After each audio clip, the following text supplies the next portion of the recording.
What's going on, Chick Foley Nation? Chick Foley here, back with another episode of Unboxamania for you guys. I'm super stoked. We have one of my all-time favorite horror villains to unbox, as well as a couple of guys who have crawled from the swamps up to the Mark Cave.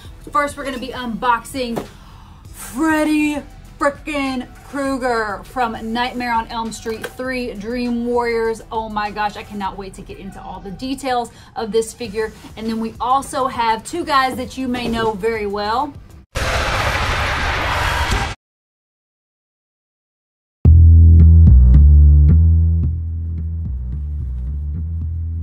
What are these guys doing here?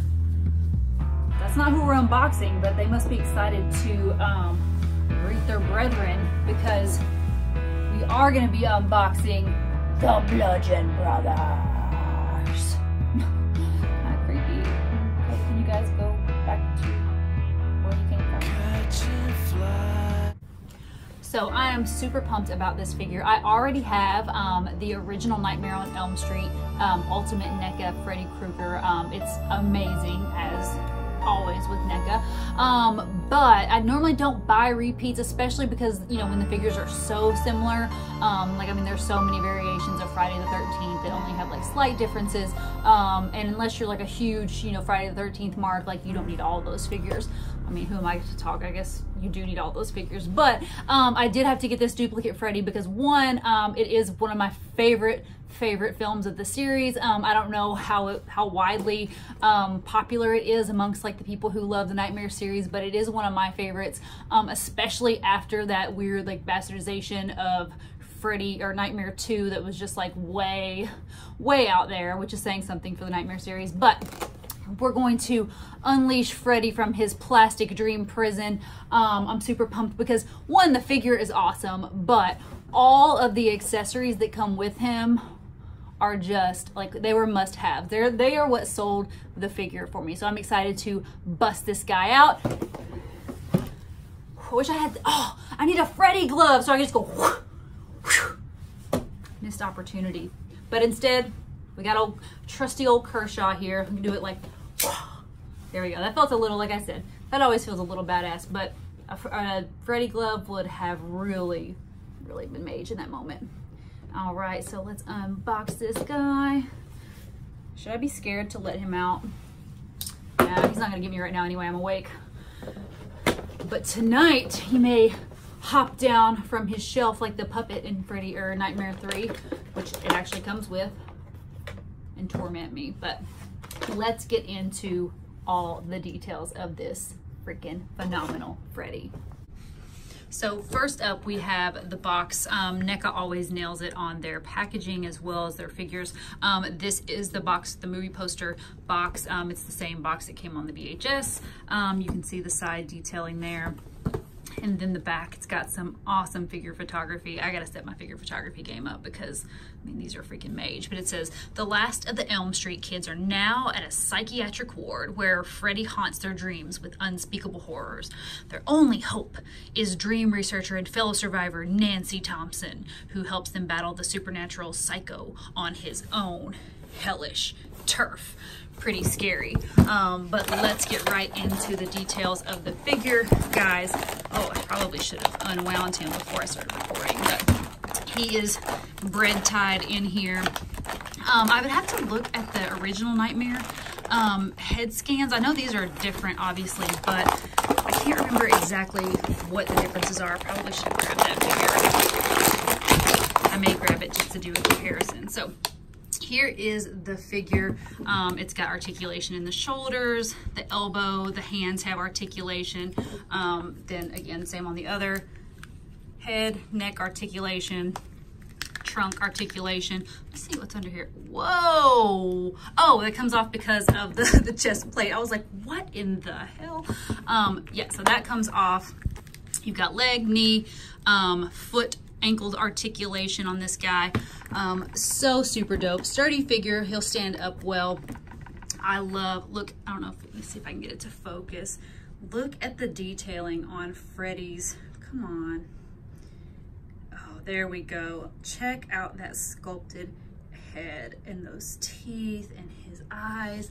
and everything. Like, look at the detailing on his glove. You guys, NECA is incredible. Like, I never want Mattel to get rid of WWE because I'm too deep into Mattel figures for them to lose the line now. But if NECA ever got the license for WWE, I mean, they would just flip and nail it. But so that's the figure. Now let's look at the real. This is the moneymaker. Like, honestly, like if they had just sold this as an accessory pack, I totally would have just bought this as an accessory pack. So you have the little paper mache house here, which is just so super cool. This is the house you see in the opening sequence that she's working on, like doing the paper mache, drinking the coffee. This is Freddy's house, essentially. Oh my gosh, love, love, love. He also comes with alternate head scan. Whoa, all the stuff put down. Let me just go ahead and pop out everything and then we can talk about it. That way you guys don't have to hear that annoying crinkling of all the plastic the whole time. Okay, so this is, so he comes with his hat.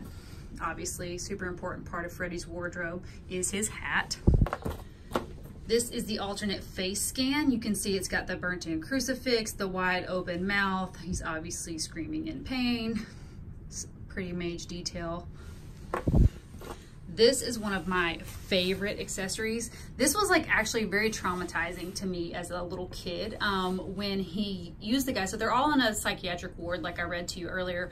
And this kid named Philip, he's like a notorious sleepwalker. Well, Freddy's obviously going to get him in his dreams and he becomes this puppet, and he uses Philip's veins as puppet strings, and like it's very graphic, very just disturbing and like horrible. And he walks Philip off of a building. But look, they did not spare any details on this little puppet, and I love, love, love that they included him. I mean, this film was awesome. If you haven't seen Nightmare 3, as you should have, you definitely need to check it out. And let me know what you think. So next we have the glove with, I think her name was Taryn. Taryn, she was a former junkie, and he uses this. He obviously like always plays on like your emotion or your past to like F with you. But he used these needles, and that's how he killed her, was like, like stuffed the needles in her, and she died of an overdose. But I love the needle hands. They're iconic.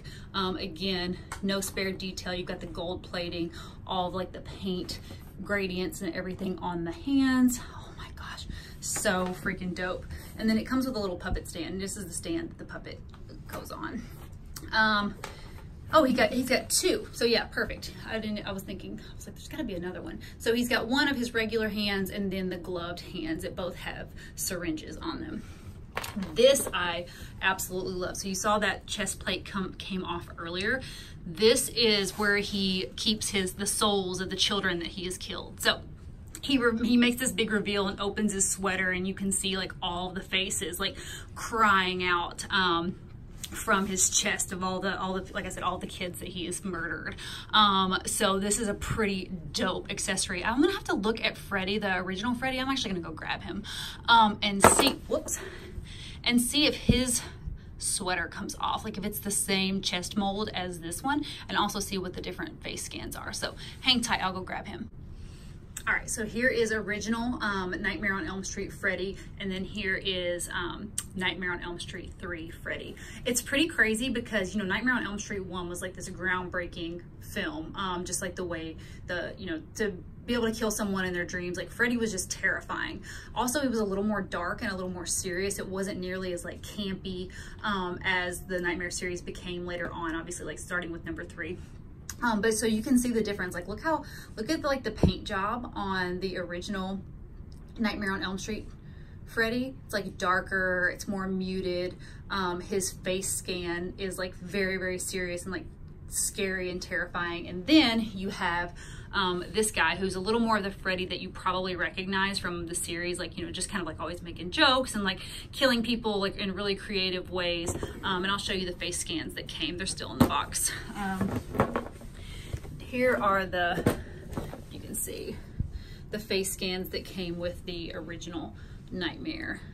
So you can tell the paint is a little more muted And then he also came with the phone with the tongue sticking out and where he cut off his finger and like the green slime went. So yeah, this figure is pretty freaking amazing too if you do not have this. So 1 and 3, I think that's the, no, they have Nightmare 2.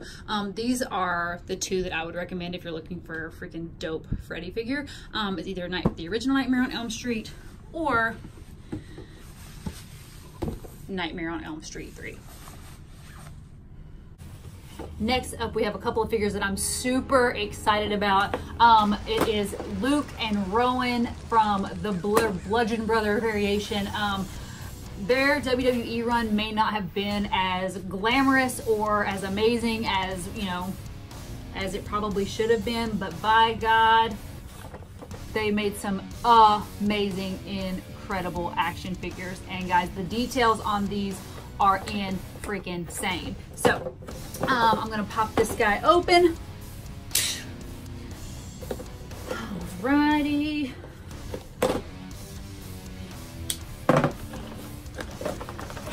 All right, first up we have Harper. I love the smell of plastic chemicals. Oh, close my blade. And then now we are releasing mother frickin' Rowan. Oh my gosh, guys. You're gonna trip when you see the details if you don't already have these figures. All right, guys, let's just take a moment to just revel in the amazingness that is the Bludgeon Brothers WWE Elite 66 action figures. I mean, they spared no detail on these guys, which is crazy because, like, you know, the whole set was actually a pretty good set. Elite 66, you got Nikki Cross, Kurt Angle, AJ Styles, Kevin Owens, Rowan, and Harper. But it was like Mattel was just like, throw all the money at the Bludgeon Brothers. Like, let's freaking make these things. And I mean, honestly, they were made to be action figures. So let's get started. We'll start with Rowan. So Rowan, you can see he's got, let's see if I can get this little hood on here straight. So he's got the hood. I'm not normally a fan of the molded like jackets and t-shirts and stuff like that, but I mean, you really cannot be mad at this molded like trench coat thing here. Sleeveless trench coat. The detail, I mean, this is all sculpted, guys. Like, look at all the stitching, all of the details, all of the paint detail. I mean, look at the back. Holy freaking smokes, guys. The back of this figure is just beautiful. You have the Bludgeon Brothers logo, the back of the hood. Oh my gosh. And like the hood even, like look at all the detailing in the hood. Oh, and there's the little, it's got a little hole for his sheep ear. So we'll put that on, let's see. Oh, so it looks like the sheep mask will not stay on without the hood. So that's kind of unfortunate. I mean, the hood's pretty dope. I would display it with the hood anyway, but it looks like you have to, actually let me connect this. You have to connect the sheep mask by putting the ear through the top of the hood. There you go. And then snapping the whole thing down over his face. Holy guacamole, guys. That is so awesome. I love like the mutant sheep mask. And like you can see, I heard a lot of rumors that was like you could actually see through it, but it's just painted. It's like just silver paint on his eye. So let me see if I can get this off. So you could display it with the hood without the jacket, but I don't know why you would do that. The jacket's actually really easy to get off compared to most molded pieces, but you can see the head sculpt. He's got the big Bludgeon Brothers like weight belt type thing. All of this in the trunk is like that's like sculpted on there, guys. It's not just painted. Like the black part is not just painted. You can see like they've got like stitching detail. The pants, look at his belt, and like the kick pads. This is a freaking beautiful figure. These guys, I mean, their claim to fame, obviously, is that they won the SmackDown Tag Championship at WrestleMania 34. So that's pretty awesome, even though their reign didn't last as long as, you know, I mean, it should have for as epic as these freaking figures are. they will always have that. And I mean, I like Rowan now. Obviously, he's with the new Daniel Bryan, so I'm excited to see where that goes. And then it also came with their like big Thor hammers. Both are identical, so Luke and Rowan's Thor hammers are the same. They have like some sort of script on here and the Bludgeon Brothers logo, the black end, and you can see they come with a set of open hands to hold the hammers, and then their extra hands are closed fists for punching. So that is all of Rowan, and then let's look at Luke. Again, he comes with the same hammer that Rowan did, same closed hands for punching. His cloak is a little different. He's got the one sleeve on the cloak, and the detailing is different. So guys, they could have just easily like used the same thing and like, you know, just kind of played it off like, oh, it's the same. But like, guys, the cloaks are totally different. Like all the stitching detail is different on them. Like these are all like individual molds. Like they went, like I said, above and beyond to make these figures freaking dope. And look, they even have like the distressed like Bludgeon Brothers symbol on the back. Oh my gosh. His hood is not removable. This is all one piece, like the cloak and everything is all one piece. He doesn't have like the giant weight belt, but he does have a silver buckle, unlike Rowan. So let me take this off. And look guys, even like you can see the difference in their top detailing too. So all of this is like sculpted, like it's got texture. So it's not just painted, like they didn't just paint stripes on there. They actually put the texture in, put the stitching detail in, like awesome. I know I just keep going on and on, but I'm blown away by how dope these figures are.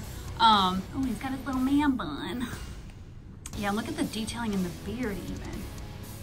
And I love that face scan. He actually, like, that face scan actually makes Rowan makes Luke look a little bit attractive. Like I feel weird that I'm like attracted to this figure because Luke in real life is totally not my my style. But so here are the Bludgeon Brothers figs. Let me compare them to, I have their Elite 29 counterpart, so you can obviously see the evolution of the sheep mask. Now that's the Luke that I know and love, the crazy, wild-eyed, freaking madman Luke. And let me see. Yeah, isn't it wild how much of a difference the True Effects face scan technology is? Like, look, I mean that's a pretty dope face scan, but like it's not even close, like compared to that. And same with Luke, like that, he looks like a cartoon character there. And I mean that looks like real deal. So effing dope. I love it. I really love the sweat stain on that because he really does always look like he's got like sweat stains when he was fighting as the Wyatt family. Speaking of the Wyatt family, I couldn't go without showing their leader. This is an old fig, but since we were doing Wyatts and talking about Wyatts, I had to break this guy out because this guy he started our affection for Mattel Elites. We were actually Jack's Classic Superstars collectors before this. We had a pretty good collection of Jack's Classic Superstars, and we were going to meet Bray Wyatt at Access for WrestleMania 31, and Heel Husband needed an action figure for him to sign, so he got this Elite 28 Bray, which is pretty dope. I mean, like, let's be real, this is probably my favorite Bray figure that's out. Like the Hawaiian shirt, like the original Bray. And like once we got our hands on it and we like got the Mattels in our hands, we were like, these are pretty sick. And as you can tell, like 700 figures later, this guy was the one that started it all. So yeah, I'm super pumped. I can't wait to display these guys. I'm definitely going to be displaying them with their cloaks and everything, just because they are freaking major. And my Freddy, I can't decide how I'm going to display my Freddy yet, but anywho, I hope you guys enjoyed this episode of Unboxamania. And we will be back next week with a new episode for you all. I'm super excited because I have some awesome stuff lined up for you guys. Stuff that I'm super excited to unbox, and I know you guys will be super excited to see. So until next time, Marks, take it easy. Happy fig hunting. Talk to you later.